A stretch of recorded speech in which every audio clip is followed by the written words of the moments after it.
नमस्कार जय हिंद दोस्तों, स्वागत है आप सभी का आपके अपने प्लेटफॉर्म अभय टॉक पर। मैं हूं आप सभी के साथ अभय यादव। साथियों, आप सभी को पता है कि हालिया के दिनों में हमारे पड़ोसी देशों के बीच जो भारत से एकदम लगे हुए हैं, जो भारत के पड़ोसी देश हैं, उनके बीच भारत और उनके बीच रिश्ते बहुत ही सही नहीं है।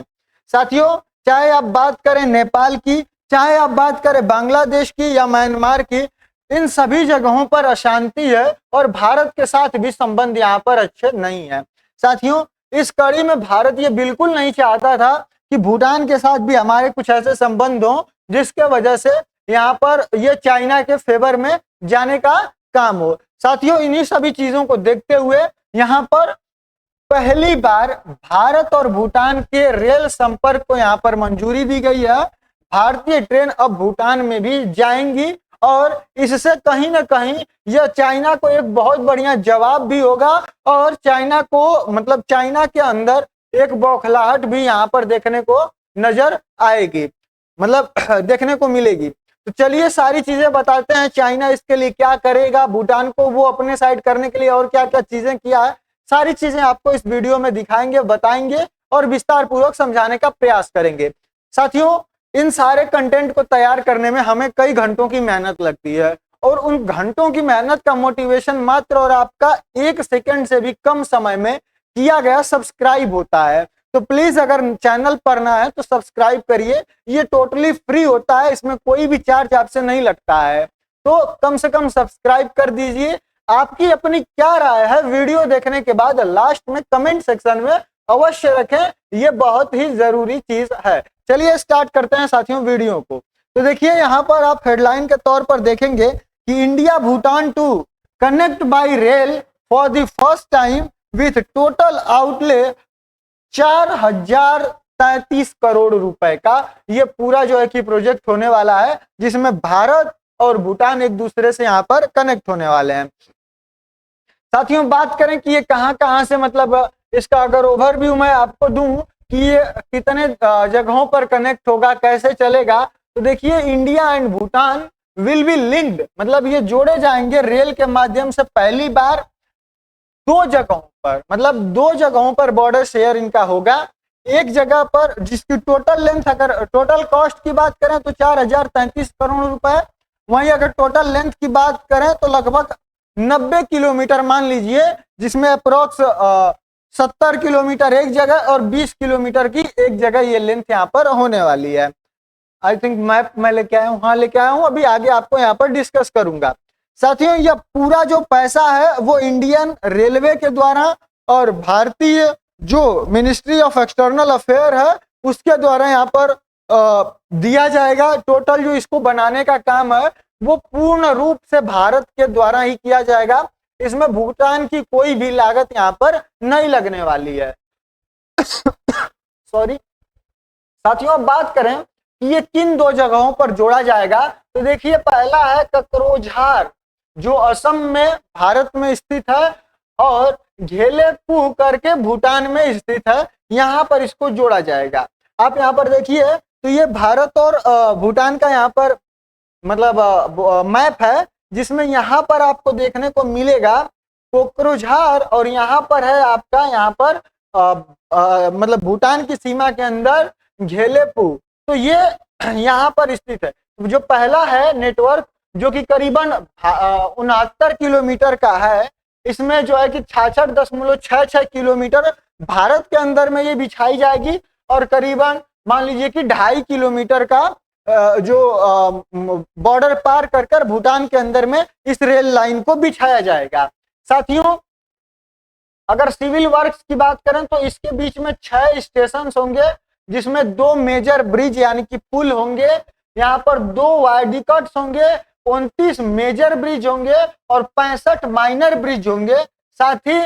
2 कि यहाँ पर जो गुड्स शेड है, सामान रखने का, वो होगा, एक फ्लाईओवर होगा और 39 जो है कि अंडर पासवे यहाँ पर बनेंगे। तो ये कुल मिला जुलाकर इसकी जो लागत लगेगी वो यहाँ पर 3456 करोड़ रुपए के आसपास ये पहले वाले की जो है कि यहाँ पर लागत निकल कर आएगी। साथियों अगर बात करें कि यह कब तक कंप्लीट होगा, तो इसको बनने में लगभग 4 सालों का यहाँ पर समय लगने वाला है। साथियों अगर स्ट्रेटेजिक फोकस की बात करें तो ये कनेक्ट करेगा घेलेपू को planned as Bhutan mindfulness city को और इकोनॉमिक हब को। मतलब कि यह जो है भूटान के इकोनॉमिक हब कहे जाने वाले और जो माइंडफुलनेस सिटी है उसको जो है कि यहाँ पर कनेक्ट करेगा। दूसरा है यह जो है कि बनरहाट जो कि वेस्ट बंगाल में है उससे जो है कि समट से यहाँ पर भूटान में जो है उसको कनेक्ट करेगा। यहाँ पर आप देख सकते हैं जो ये भूटान के अंदर में है समष्ट से और यहाँ पर है आपका बनरहाट, तो ये इन दोनों को कनेक्ट करेगा। खैर अगर देखा जाए तो ये वाली जो लाइन है ये सबसे ज्यादा लंबी है जो कि लगभग 70 किलोमीटर के आसपास की है और ये वाली जो है ये मात्र और मात्र लगभग 20 किलोमीटर की ही है। अगर दोनों टर्म में देखा जाए तो भूटान के अंदर भारत मात्र और मात्र करीबन मान लीजिए 2.5 किलोमीटर यहाँ पर 2.5 किलोमीटर के आसपास यहाँ पर बिछाएगा और 2.5 या फिर 2 किलोमीटर के आसपास भारत यहाँ पर भूटान की सीमा के अंदर जो है कि अपना यहाँ पर बिछाने वाला है। यहाँ पर देखिए 20 किलोमीटर जो टोटल इसकी लेंथ होनी है इसमें 17.42 किलोमीटर भारत में बिछेगी और 2.13 किलोमीटर ये भूटान के अंदर भारतीय रेल के लिए पटरियां यहाँ पर बिछाई जाएंगी। साथियों अगर इसमें सिविल वर्क्स की बात करें तो 2 इसमें स्टेशन होगा, 1 मेजर ब्रिज होगा, 24 माइनर ब्रिज होंगे, 1 फ्लाईओवर होगा, 37 अंडर पासेस होंगे और इसकी टोटल कास्ट की बात करें तो लगभग 577 करोड़ रुपए आने वाली है। साथियों अगर इसको बात करें कि ये कब तक पूरा हो जाएगा तो लगभग 3 साल इसको जो है कि कंप्लीट होने में यहाँ पर लगने वाला है। साथियों यह जो समष्टि से है और एक इंडस्ट्रियल टाउन है उसको जो है कि भारत के यहाँ पर एक्सपोर्ट पोटेंशियल जो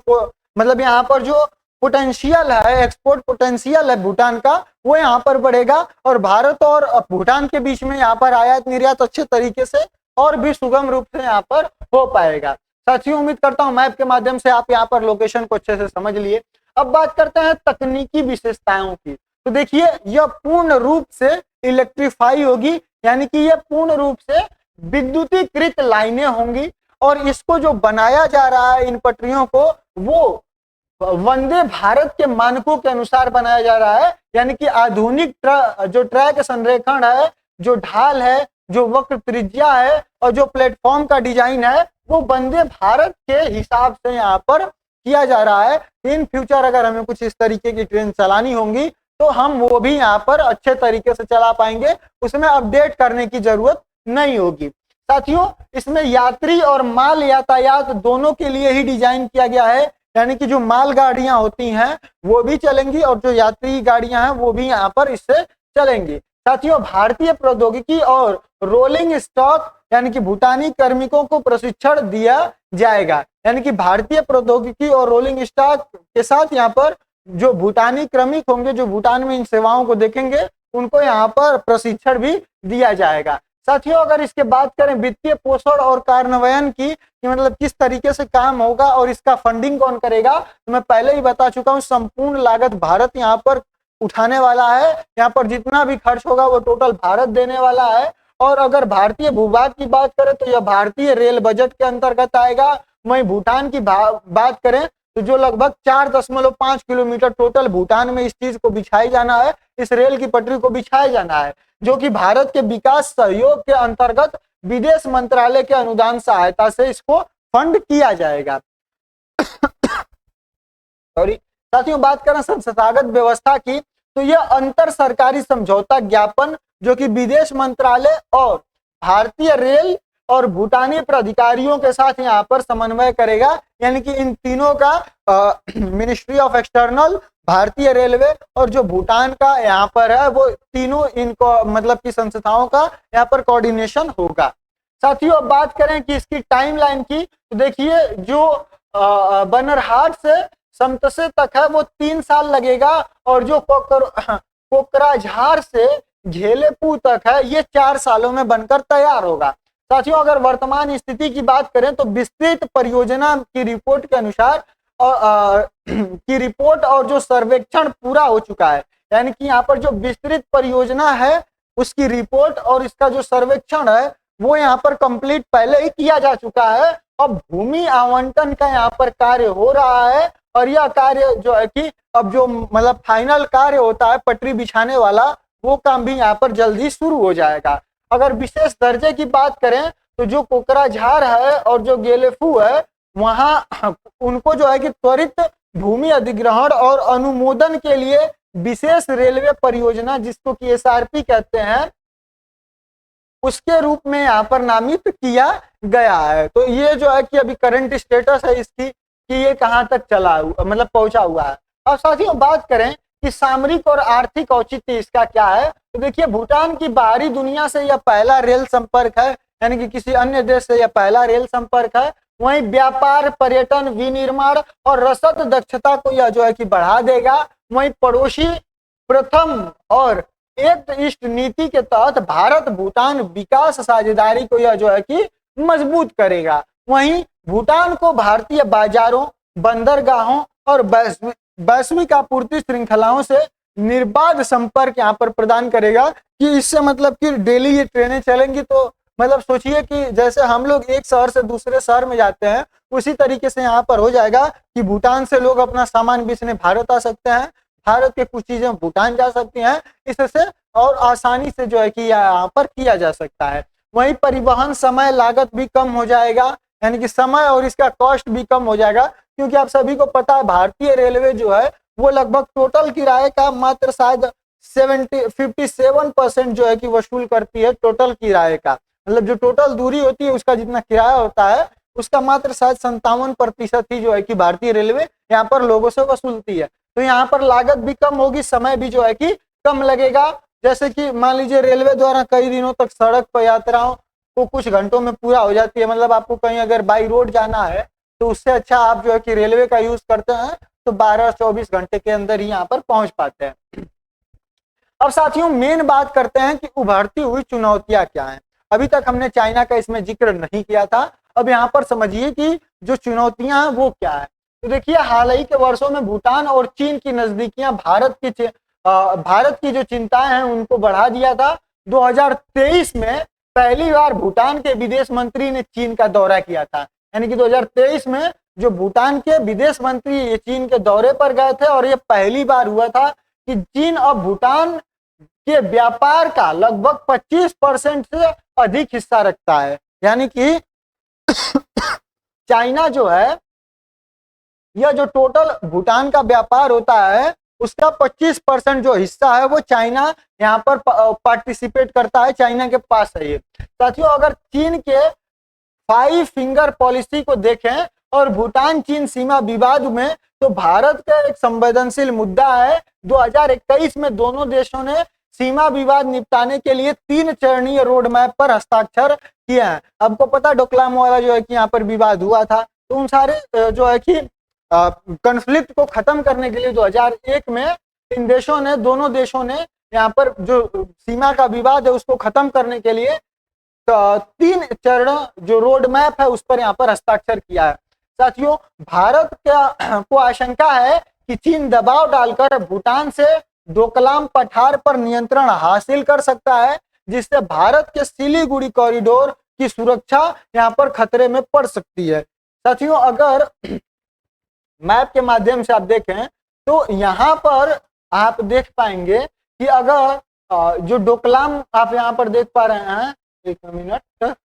ये देखिए यहाँ पर जो है कि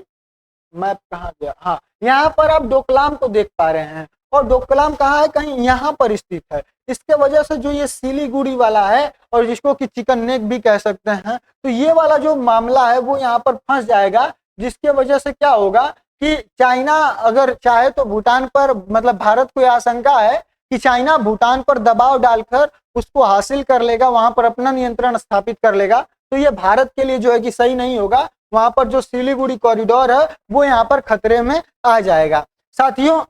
भारत के उत्तर पूर्व के उग्रवादी संगठनों जैसे कि उल्फा हो गया, वहीं जो NDFB है वो हो गया, भूटान के शरण स्थली के रूप की तरह उपयोग करते रहे हैं। यानी कि जो यहाँ पर उत्तर पूर्व में जो उग्रवादी हैं, जो संगठन है जैसे कि उल्फा हो गया, जो एनडीएफबी हो गया, ये सारे क्या करते हैं कि भूटान को एक मतलब बेस के तौर पर, वहां पर शरण के तौर पर, कि वहां पर छिपने का इनका व्यवस्था अच्छा है, उसके तौर पर ये इस्तेमाल करते आते हैं। तो वहीं भूटान के जो पर्यावरण चिंताएं हैं उनके कारण बांग्लादेश, भूटान और भारत, नेपाल मोटर वाहन समझौते को भी रोक दिया है। यानी कि ये तो मतलब उग्रवादियों वाले तो टेंशन है ही, साथ ही जो भूटान ने पर्यावरणीय चिंताओं यानी कि इन्वायरमेंट को लेकर यहाँ पर जो चिंता जाहिर की है, तो जो भारत, बांग्लादेश, भूटान, भारत और नेपाल BBIN यहाँ पर मोटर वाहन समझौता जो चल रहा था उसको भी यहाँ पर रोक दिया गया है। तो देखते हैं अब ये कितना सफल होता है, कब तक ये कंप्लीट होता है और इसमें चाइना फिर अपना क्या हस्तक्षेप करता है, सारी चीजें देखने को जरूर मिलेंगी। साथियों, आपको क्या लगता है कमेंट सेक्शन में जरूर बताइएगा। बाकी हम मिलेंगे अगले वीडियो में किसी अन्य और टॉपिक के साथ। तब तक के लिए जय हिंद, जय भारत।